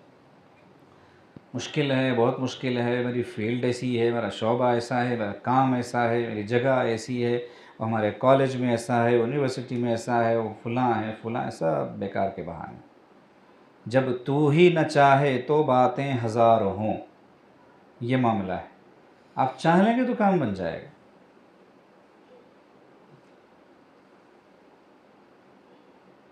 ایک بزرگ فرماتے تھے کہ 40 سال میرے نامحرموں کے بیچ میں گزرے ہیں، پڑھا ہوں عصری تعلیم، پھر پڑھایا بھی ہوں یونیورسٹی میں، اس طرح میرے 40 سال نکل گئے اس لائن میں، اور میں الحمدللہ اس پورے عرصے میں کسی نامحرم کو نہیں دیکھا۔ یہ ہے ولایت، یہ ہے تقوی، یہی چیز اصل ہے۔ یہاں تو آن لائن پڑھ کے سمجھ میں آ پورا سال آن لائن، لائن کہہ رہا ہوں میں، لائن، تو ایک دن کے لیے ایگزام لکھنے کے لیے یونیورسٹی جاتے ہیں، کالج جاتے ہیں، سینٹر جاتے ہیں، اور 5 منٹ میں وضو ٹوٹ جاتا ہے۔ مطلب یہ ہے کہ بدنگاہی ہو جاتی ہے۔ اب کہاں سے ولایت ملے گی؟ کیسے اللہ پاک کی طرف سے رحمت نازل ہوگی؟ کیسے اللہ کی تجلیات کی نعمت نصیب ہوگی؟ کیا ہوگا؟ اور اس کے لیے ہم کہتے ہیں کہ ذرا مراقبہ جم کے کرو، فائدہ ہوگا۔ مراقبہ کرتے ہی نہیں۔ وہاں سے لوگ کہتے ہیں مراقبہ بھی کر رہے، گناہ بھی ہو رہا ہے۔ یہ ہو ہی نہیں سکتا، سوال ہی نہیں پیدا ہوتا کہ مراقبہ بھی ہو اور گناہ بھی ہو۔ کہیں نہ کہیں کچھ نہ کچھ گڑبڑ ہوتی ہے، تحقیق کرنے پہ پتہ چل جاتا ہے۔ تو نگاہوں کو نیچے رکھنے کی عادت ہونی چاہیے۔ شروع میں مشکل ہے، اپنے آپ کو ملامت کیجئے، پھر نگاہ نیچے رکھیے، پھر ملامت کیجئے، نگاہ نیچے رکھیے۔ ماشاءاللہ آپ بہترین امامہ باندھتے ہیں، جی جیسے شیخ کپڑے پہنتا ہے ویسے پہنتے ہیں، بہت بڑی بزرگ شخصیت آپ کو آپ کے ساتھی وغیرہ سمجھتے ہیں، لیکن جیسے ہی موقع ملتا ہے آپ پھسل جاتے ہیں، تو آپ آئینے کے سامنے کھڑے ہو جائیے اور کہیے حضرت اللہ والے بزرگ عالی مرتبت شیخ، کیا حال ہے آپ کا؟ شرم آنی چاہیے آپ کو، آپ جیسا بیہودہ میں نے پوری دنیا میں کسی کو نہیں دیکھا۔ اپنے آپ کو خطاب کر کے بولو آئینے کے سامنے کھڑے ہو کر، آپ جیسا بے حیا، ایک نمبر کا ذلیل انسان، کہ لوگ تو کہیں بہت بڑا آدمی، بہت بڑا اللہ والا، بزرگ، ولی، فلاں فلاں، اور آپ جو ہے اللہ آپ کو ہدایت دے، موقع ملتے ہی بدنگاہی کر رہے ہیں۔ ڈوب کے مر جاؤ جا کے چلو بھر پانی میں، ایسے کہو آئینے کے سامنے کھڑے ہو کر۔ 4-6 دفعہ کے بعد میں اصلاح ہو جائے گی۔ ایسا نہیں بولتے نا، 4-6 دفعہ کے بعد میں اصلاح ہو جائے گی۔ اپنے آپ کو گالی دے سکتے ہیں، مطلب جس انداز سے میں بتایا ہوں، گالی کا مطلب کہیں اور نہیں چلے جانا۔ تو نگاہ کو نیچے رکھنا اپنی عزت و ناموس کی حفاظت کی بنیاد ہے۔ عزت و ناموس کی حفاظت کی بنیاد کیا ہے؟ نگاہوں کو نیچے رکھنا۔ نبی علیہ السلام کے والد محترم حضرت عبداللہ، جوانوں میں اس وقت کوئی دوسرا نہیں تھا آپ کے مقابل، خوبصورتی میں بھرپور جوانی، اور جوانی کی تمام رعنائی اور شادابی میں کوئی مثال نہیں تھی حضرت عبداللہ کی۔ اور دوسری طرف نبی علیہ السلام کی والد ماجدہ حضرت آمنہ، نکاح سے پہلے ان کی بھی کوئی مثال نہیں تھی پورے مکہ مکرمہ میں، خوبصورتی کے اعتبار سے، عادات کے اعتبار سے، اخلاق کے اعتبار سے۔ جب دونوں طرف سے رشتے کی بات چلی تو دونوں طرف سے یہی بات آئی مختلف لوگوں سے کہ بھئی وہ بچہ، ہم نے تو اس کو کبھی نگاہ اٹھا کر چلتے ہوئے نہیں دیکھا، ہمیشہ اس کی نگاہ نیچے رہتی ہے۔ اور آمنہ کے بارے میں کیا گواہی دی کہ وہ بچی، ہم نے کبھی اس کو گھر کے دروازے میں نہیں دیکھا۔ ایسا پاکیزہ ترین جوڑا تھا نبی علیہ السلام کے والدین کا۔ تو بنیادی چیز کیا ہے؟ نگاہ کو نیچے رکھنا۔ نبی علیہ السلام نے انسان تو کیا، جانوروں کی طرف بھی نگاہ اٹھانے سے منع فرمایا، کہیں ایسا نہ ہو کہ ان کی ایسی جگہ پر نگاہ پڑ جائے جہاں نہیں پڑنا چاہیے۔ یہ اسلامی تعلیم۔ اس لیے پہلے کی زندگیاں جو ہے بہت پاکیزہ ہوا کرتی تھیں، بہت پاکیزہ۔ آئی بات سمجھ میں؟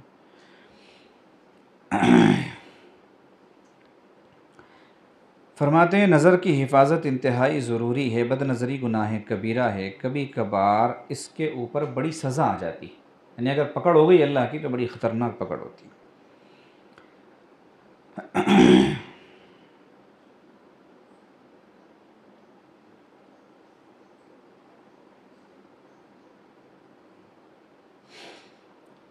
ابن جوزی رحمۃ اللہ علیہ نے لکھا ہے کہ بدنظری کا ایک عذاب یہ بھی ہوتا ہے کہ کبھی کبھار ایسے لوگوں کو موت کے وقت اللہ پاک کلمے سے محروم کر دیتے ہیں، کیونکہ ساری زندگی غیر کی پوجا کرتا رہا نا،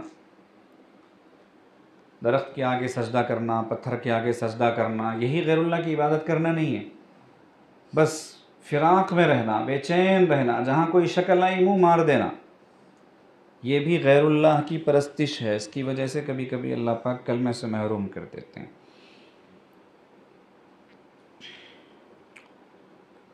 حضرت فرماتے ہیں کہ موت کے وقت کلمے سے محرومی، بدنگاہی پر مجھے بہت پریشانی ہوتی تھی اس بات کو سمجھنے میں شروع میں، بعد میں اللہ پاک نے مشائخ کی برکت سے یہ بات ذہن میں ڈالی کہ اصل میں یہ ایسا گناہ ہے جس میں اللہ پاک کی غیرت کا معاملہ ہے، کہ اللہ چاہتے ہیں کہ بندے تو مجھ سے محبت کر، مجھ سے دل لگا، اپنے دل میں صرف مجھے بسا، تو اگر غمگین ہونا چاہتا ہے تو میرے لیے ہو، خوش ہونا چاہتا ہے تو میری محبت سے خوش ہو۔ جب یہ انسان اللہ پاک کے بجائے کسی انسان پر محبت کی نظر ڈالتا ہے تو اللہ کو غیرت آتی ہے، اس لیے کبھی کبھی اللہ پاک دربار سے ہی دھتکار دیتے ہیں۔ اس کی مثال دے رہے ہیں حضرت جی دامت برکاتہم کہ گھر میں جو ہے بیوی کپڑے کی تنگی، کھانے پینے کی تنگی اور بھی چیزوں کی تنگی وغیرہ برداشت کر لیتی ہے آرام سے، مگر بیوی کے سامنے مرد کسی غیر عورت کی طرف متوجہ ہو تو پھر اس کے بعد جو حشر ہوتا ہے وہ اچھی طرح سب کو معلوم ہے۔ بیوی کہے گی سب کچھ برداشت کر سکتی ہوں لیکن یہ نہیں برداشت کر سکتی، یہی نبی علیہ السلام کا معاملہ، اللہ پاک کا معاملہ ہے۔ نبی علیہ السلام فرماتے ہیں انا اغیر ولد آدم واللہ اغیر منی، اولاد آدم میں سب سے زیادہ غیرت مجھے ہے اور مجھ سے زیادہ غیرت مند اللہ ہیں۔ تو یہ جو نظریں ہیں نا محبت کی، چاہت کی، ہوس کی، اللہ کی ناراضگی کا سبب بن جاتی ہیں، وفا کے خلاف محبت کی شرط اول جو ہوتی ہے نا وہ وفا ہوتی ہے۔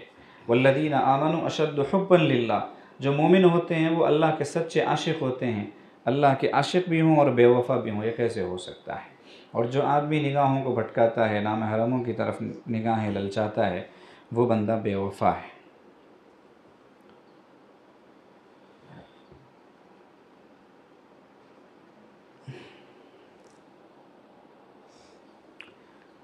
ایک صحابی آئے، عرض کیا یا رسول اللہ مجھے اپنی بیوی کے بارے میں خواہ ذہن میں شک گزرتا ہے۔ نبی علیہ السلام نے فرمایا تم اگر دوسروں کی عورتوں کے ساتھ پرہیزگاری کا معاملہ کرو گے، لوگ تمہاری عورتوں کے ساتھ پرہیزگاری کا معاملہ کریں گے۔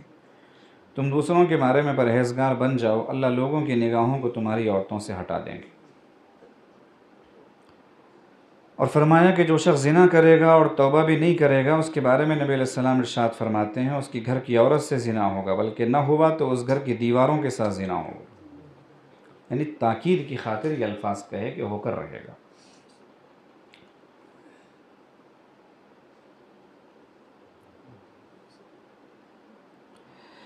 تو کیا خیال ہے ہم اگر اپنی نظروں کو بے قابو چھوڑ دیتے ہیں، ہماری ماں، ہماری بہن، ہماری بیٹی، کسی کے اوپر کسی کی نظر نہیں پڑے گی؟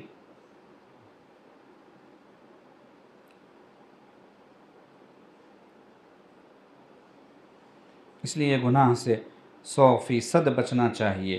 عورتیں بچیں تاکہ ان کے مرد پاکیزہ رہیں، مرد بچیں تاکہ عورتیں پاکیزہ رہیں۔ الطیبات للطیبین والطیبون للطیبات، یہ اللہ کا قانون ہے۔ خوشبو کے لیے، بدبو کے لیے۔ الطیبات للطیبین والطیبون للطیبات کا یہ ترجمہ ہے، خوشبو کے لیے، بدبو کے لیے۔ شہوت پر قابو پانے کے لیے ضروری احتیاطیں۔ مثال کے طور پر نوجوانوں کو چاہیے کہ فارغ نہ رہیں۔ کہتے ہیں نا ٹائم پاس کر رہا ہوں، فری ہوں۔ کیوں فری ہے صاحب؟ فری کی کوئی چیز پسندیدہ نہیں ہوتی دنیا کی نظر، پیسے لگنے چاہیے۔ کہتے ہیں فری ہوں مطلب خالی ہوں۔ کب تک رہیں گے خالی رہنے کی عمر ہے، نوجوانی کی عمر۔ کہتے ہیں فارغ آدمی کا دماغ شیطان کے لیے ورکشاپ بن جاتا ہے، وہاں بیٹھ کے وہ اپنے تجربے کرتا ہے۔ تو فارغ نہ رہیں، کام میں مصروف رہیں۔ حضرت فرماتے ہیں میرے بڑے بھائی صاحب نے بچپن سے میری تربیت کی، سب سے چھوٹے ہیں حضرت، تو سب سے جو بڑے بھائی تھے انہوں نے تربیت کی۔ تو فرماتے ہیں کہ انہوں نے مجھے کبھی فارغ نہیں رکھا، یہ کھیل سکھایا، وہ کھیل سے فارغ ہوا تو فلاں کھیل سکھا دیا، پھر اس سے فارغ ہوا تو فلاں میں لگا دیا۔ اس اعتبار سے ہمارے حضرت کئی کھیلوں کے ماشاءاللہ ماہر ہیں، سوئمنگ، جمناسٹک، فلاں فلاں فلاں ساری چیزیں، یعنی پوری جوانی اس طرح کی چیزوں میں گزری، فارغ اوقات کی۔ عصر کے بعد کا وقت یہی ہوتا تھا، خالی رہنے نہیں دیتے تھے۔ اور حضرت فرماتے ہیں کہ 10ویں کلاس میں یا غالباً اس سے بھی کم، بھائی صاحب نے فرمایا حضرت کے کہ تمہاری جو مرضی کرو، جو تمہارے جی میں آیا وہ کر سکتے ہو، بس ایک شرط ہے کہ تمہارے جو دوست ہوں گے نا وہ میری پسند کے ہوں گے۔ اپنی پسند سے تم اپنے دوست نہیں بنا سکتے، میری پسند کے ہوں گے دوست۔ بہت بڑی بات ہے، بری صحبت سے بچایا۔ یار بد بدتر بود از مار بد، کہ برا جو دوست ہوتا ہے وہ ناگ سانپ سے بھی خطرناک ہوتا ہے۔ ناگ ڈس لے کوئی بڑی بات نہیں ہے، لیکن برے دوست کی صحبت اگر مل جائے تو وہ خطرناک چیز ہے، کہاں لے جائے گا اللہ ہی جانے۔ دوسری بات یہ ہے کہ کبھی بھی نوجوان فارغ ہوں تو ان کو تنہائی میں نہیں رہنا چاہیے، وہ خود بھی کوشش کریں کہ تنہائی میں نہ رہیں۔ بعض لوگوں کو عادت ہوتی ہے تنہائی میں رہنے کی، نوجوانی میں غلط ہے یہ چیز۔ اور ماں باپ کو بھی چاہیے کہ وہ بچوں کو تنہا رہنے نہ دیں۔ فرماتے ہیں یہ جو آج کل ہم نے اپنے گھروں میں کمرے مختص کر دیے کہ یہ میرے بیٹے کا کمرہ، یہ میری بیٹی کا کمرہ، یہ درست نہیں ہے، ان کو اپنے سامنے رکھیں۔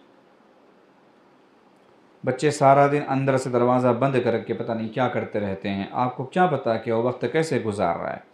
اب وہاں پر ٹی وی بھی ہے، اسکرین بھی ہے، انٹرنیٹ ہے، اس کے پاس فون ہے، پتہ نہیں کیا کیا ہے۔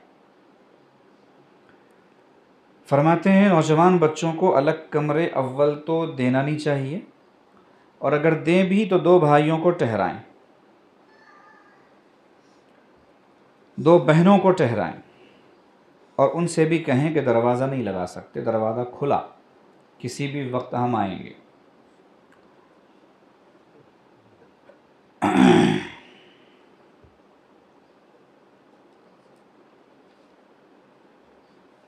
ہم تو خود ان کو ماحول مہیا کر دیتے ہیں اور پھر بعد میں روتے رہتے ہیں۔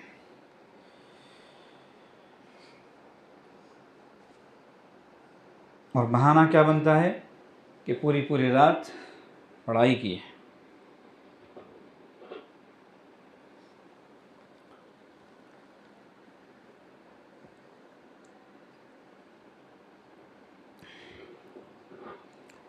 تیسری بات فرما رہے ہیں کہ تنہائی میں اکیلے نہ رہنے دیں، بغیر نیند آئے ان کو بستر پر نہ جانے دیں۔ یہ باتیں بچوں کو سمجھانی چاہیے، ہر وقت کوئی ڈنڈا لے کے نہیں بیٹھتا، جب نیند آ رہی ہو تب بستر پہ جائیے، بغیر نیند کے بستر پہ نہیں جانا۔ ایسے وقت جائے جب اس کو یہ یاد نہ ہو کہ میں نے تکیے پہ سر پہلے رکھا یا نیند پہلے آئی۔ ایسے ہی واش روم میں، بیت الخلاء میں ضرورت سے زیادہ دیر نہیں لگنی چاہیے۔ ماں باپ کو چاہیے کہ اس پر نگاہ رکھیں۔ جو عمر ہوتی ہے بچپن کی، اس میں اگر نگرانی کریں گے تو تھوڑی اور آگے جب بڑی عمر ہوتی ہے تو وہ خود وہاں زیادہ دیر نہیں لگائے گا۔ بچوں کی تربیت ایسے کرنا چاہیے کہ بیٹے جب تک وہاں آپ رہو گے نا، شیطان آپ کے ساتھ رہے گا، خبیث مخلوق آپ کے ساتھ رہے گی، آپ کو نقصان پہنچ سکتا ہے، اس لیے جتنی جلد ہو سکے اتنی جلد آپ باہر آ جانا۔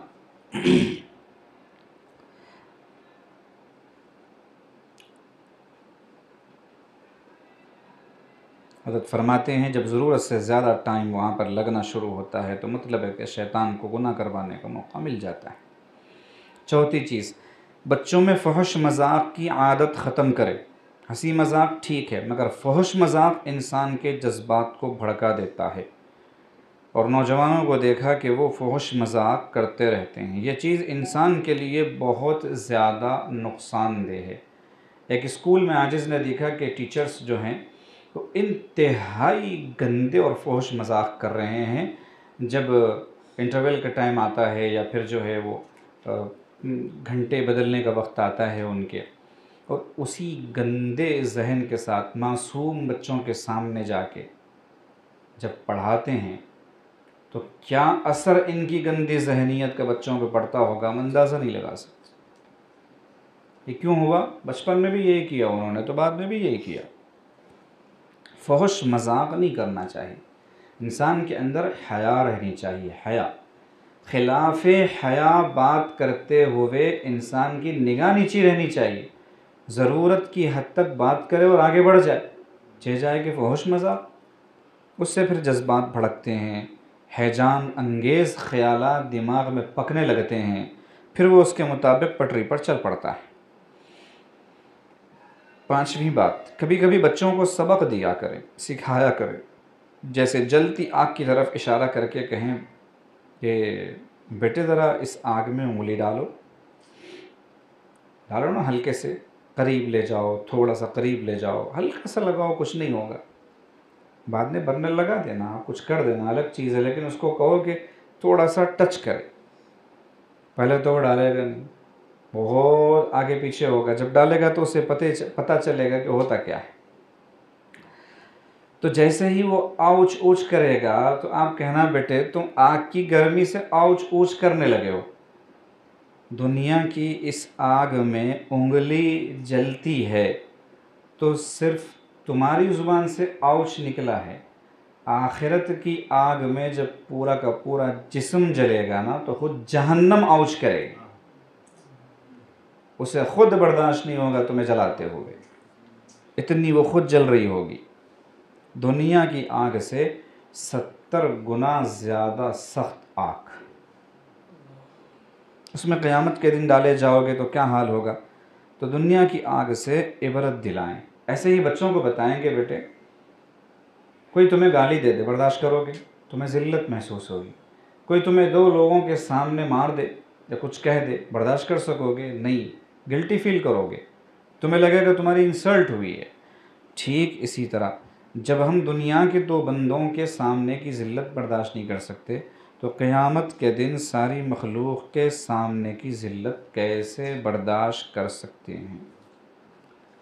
تو اس طریقے سے سبق دیں، نیکی کی نصیحت کریں، یہ چند احتیاطیں رکھیے، اور سب سے بڑا کام یہ کیجئے اللہ آپ کو دنیا اور آخرت میں بدلہ عطا فرمائے گا، عند اللہ ماجور ہوں گے، ثواب دارین حاصل ہوگا، صدقہ جاریہ ہوگا، ذلت و بدنامی اور رسوائی سے بچیں گے۔ کیا؟ وقت پہ بچوں کا نکاح کیجئے، وقت پہ بچوں کا نکاح کیجئے۔ آپ کا جب نکاح ہوا تھا نا، آپ کو نکاح کس کو بولتے نہیں معلوم تھا، میں بہت کھلا بولتا ہوں۔ آپ جب کمرے میں گئے تو کمرے نے سکھایا آپ کو کہ نکاح کس کو بولتے، اس عمر میں آپ کے والدین نے آپ کا نکاح کیا تھا، اور آج آپ اپنے بچے کا ایسی عمر میں نکاح کرتے ہو جس عمر میں اسے اپنی اولاد کے نکاح کا سوچنا چاہیے کہ میری بچی بڑی ہو رہی ہے، میں اس کا کیا کروں، کیسے کروں، اس کی فکر ہو اس کے ذہن میں، ویسے وقت میں آپ اس کا نکاح کر رہے ہیں۔ تو یہ جو نکاح دیر سے ہوتا ہے نا، یہ سب سے بڑی مصیبت ہے۔ حضرت فرماتے ہیں، ہم نوجوانوں کو نصیحت کرتے ہیں کہ بیٹے اب کیا کرتے، مجبوری ہے، تم روزہ رکھو، لیکن حضرت فرماتے ہیں یہ روزہ کیا علاج ہے شہوت کا؟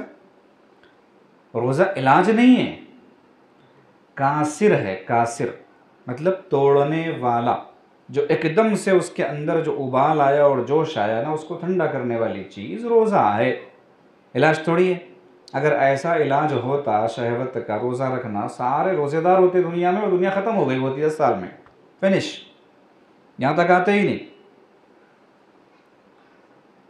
یا معشر الشباب من استطاع منکم الباءۃ فلیتزوج فمن لم یستطع فعلیہ بالصوم فإنہ لہ وجاء، کہ اگر نہ کر سکو کسی وجہ سے تو پھر روزہ رکھو، کیونکہ کچھ وقت کے لیے، کچھ مدت کے لیے تھوڑا سا تم کو سکون مل جائے گا، پریشانی سے بچ جاؤ گے، باقی علاج تو وہی ہے۔ حضرت مثال دے کے بیان فرماتے کہ بھوک لگے تو روٹی کھائی جاتی ہے، بھوک لگے تو تسبیح ہاتھ میں نہیں لی جاتی، سبحان اللہ سبحان اللہ، کوئی سبحان اللہ نہیں نکلتا بھوک کی حالت نکلتا ہے۔ دعوت دی کسی نے، دسترخوان بچھایا، پلیٹیں لگائی، ہاتھ دھلوایا، اس کے بعد میں ایک ایک تسبیح تھما دی، صاحب یہ تسبیح کیجئے اور یہاں سے جائیے۔ اگر حاجی صاحب نے ایسے کیا تو آپ لوگ کیا کہوں گے؟ ہاں، تو یہ علاج ہے بھوک کا۔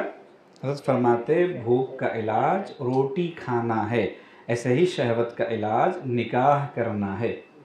نکاح جس قدر انتہائی پاکیزہ، عزت دار، حیادار، سکون دینے والی، دونوں جہاں میں نجات دلانے والی چیز ہے، اسی قدر زنا برا ہے۔ چنانچہ نبی علیہ السلام نے سمجھایا نا، اس پر بھی ثواب ہے۔ صحابہ نے پوچھے یا رسول اللہ اس پر کیسا ثواب، اس پر کیسا صدقہ؟ فرمایا اگر بری جگہ ہوتا تو گناہ نہیں ہوتا؟ کہا جی ہوتا، تو کہا صحیح جگہ ہوگا تو ثواب۔ سمجھایا نبی علیہ السلام نے۔ تو بچوں کے نکاح وقت پر ہوں گے تو گھروں کے ماحول سے زنا اور اس سے متعلقہ جتنے گناہ ہیں وہ تقریباً ختم ہو جائیں گے، گھر جنت کے نمونے ہو جائیں گے اور بچے والدین کے فرما بردار ہوں گے۔ ایک صاحب آئے، کہنے لگے میرے بچے بہت نافرمان ہیں، بچے بھی ایسے ہی ہیں، بچیاں بھی ایسی ہیں، بہت پریشانی کا اظہار کرنے لگے۔ میں نے ان سے کہا کہ بچوں کا نکاح ہوا؟ تو وہ تھوڑے ایک دم پریشان ہو گئے، میں آ کے اپنا رونا رو رہا ہوں کہ بچوں کا نکاح ہوا۔ لیکن ہم نے انہیں سمجھایا کہ بچوں کا نکاح نہیں کرنا بھی ایک وجہ ہے بچوں کے نافرمان بننے کی۔ آپ سمجھ رہے کہ وہ نافرمانی کر رہا ہے، وہ نافرمانی کی شکل میں آپ سے لڑ رہا ہے کہ آپ اس کو برباد کر رہے ہیں، آپ اس کو تکلیف دے رہے ہیں۔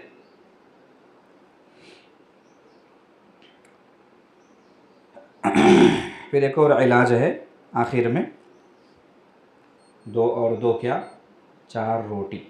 علاج بذریعہ مراقبہ، ذکر اللہ کی کثرت شہوت کا بہترین علاج۔ ذکر کی نورانیت شہوت کی حیوانیت کو ختم کر کے رکھ دیتی ہے۔ سلسلہ عالیہ نقش بندیہ میں لطیفہ قلب کا مراقبہ اس بیماری کا بہترین علاج ہے۔ تو سب سے پہلا سبق ہے لطیفہ قلب، اس سے شہوت کا ہی علاج ہوتا ہے، لطیفہ قلب پر سبق کرنے سے۔ چنانچہ جو بندہ بیعت ہوتا ہے ہمارے سلسلے میں، سب سے پہلے لطیفہ قلب پر نشاندہی کر کے اس سے یہ کہا جاتا ہے اس بیماری سے نکل جاؤ، باقی آگے ہوتا رہے گا انشاءاللہ، کیونکہ یہی سب سے عام ہے، سب سے بنیادی چیز ہے۔ ابھی تو بیعت ہو کے جمعہ 8 دن نہیں ہوتے ہیں، یا سال بھی گزر جاتا ہے، لطیفہ قلب پر مراقبہ آدھا گھنٹے پر نہیں پہنچ پاتے اور آ کے کہتے ہیں ریا بہت ہو رہا ہے اندر۔ میں پوچھا ریا کہتے کس کو؟ ریا معلوم ہے آپ کو؟ ریا معلوم ہی نہیں، ریا محسوس ہو رہا ہے، حسد محسوس ہو رہا ہے، کبر محسوس ہو رہا ہے، تہجد میں مزہ نہیں آ رہا ہے۔ ابھی تو کچھ بھی نہیں ہوا، ابھی اسٹارٹنگ ہی نہیں ہوئی، بسم اللہ ہی نہیں ہوئی، لطیفہ قلب پہ مراقبہ آدھا گھنٹہ نہیں، تہجد میں کیا مزہ آئے گا؟ تو لطیفہ قلب پر مراقبہ پہلے کیجئے۔ شہوت کی بیماری کا تعلق لطیفہ قلب سے ہوتا ہے، اس کا علاج ہو جائے تو بات ختم۔ انسان کا قلب جب شہوانی نفسانی خیالات سے ہٹ کر ہمتاً اللہ کی طرف متوجہ ہوتا ہے تو شہوت کے جذبات خود بخود اعتدال پر آ جاتے ہیں۔ جو سالکین یہ محسوس کرتے ہیں کہ ان کے خیالات اور جذبات قابو میں نہیں رہتے، وہ لطیفہ قلب کا مراقبہ زیادہ سے زیادہ کیا کرے۔ اور ایک بات بلا خوف لومۃ لائم عاجز اس موقع پر کہتا ہے، دینی خدمات کے چاہے آپ قطب مینار پر پہنچ جائیں لیکن ذکر کے بغیر شہوت کا علاج ہرگز نہیں کر سکتے۔ یہ بات طے ہے، یہ بات طے ہے۔ حضرت نے فرمایا 80 سال کے دیندار نہ صرف اپنی ذات کے اعتبار سے سمجھے جانے والے بلکہ لوگوں کی انگلیاں اٹھتی ہیں کہ یہ دیندار ہے۔ انہوں نے آ کے بدنگاہی کا رونا پھوٹ پھوٹ کر حضرت کے سامنے رویا اور علاج دریافت کیا۔ اور جب بات آتی ہے ذکر کی تو بغلیں جھانکنے لگتے ہیں، ٹائیں ٹائیں کرنے لگتے ہیں کہ ذکر کی کیا ضرورت ہے، کثرت ذکر کہاں سے آیا ہے، یہ کیا ہوا ہے۔ اسی لیے